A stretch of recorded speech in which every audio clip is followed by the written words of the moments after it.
Bilang Pilipino, pansin nyo ba na hirap tayong tumanggap ng compliment o appreciation? Halimbawa, pag sinasabihan tayong gumagwapo tayo o gumaganda tayo o gumagaling tayo, sinasabi natin, hindi naman. Ang humility ba ay self-depreciation? O baka dahil nagse-self-depreciate tayo o dahil minamaliit natin ang sarili natin, ito din ang dahilan kung bakit parang mas madali sa atin ang mangmaliit ng ibang tao o makita ang kapintasan nila.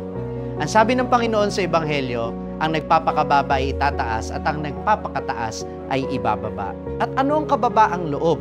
Ito ba'y ang ipakita sa iba na kawawa tayo o minamaliit natin ang ating sarili?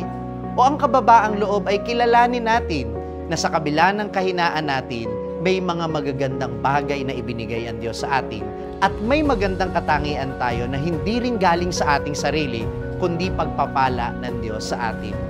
At ang kababaang loob ay yung makita, yung kabutihan din na mayroon sa iba, hindi lang yung kapintasan nila. Dahil kayabangan, yung makakita ka lang ng kapintasan, pero hindi mo kayang papurihan ang kanilang magandang katangian. Humility is not about perception. It is about appreciation.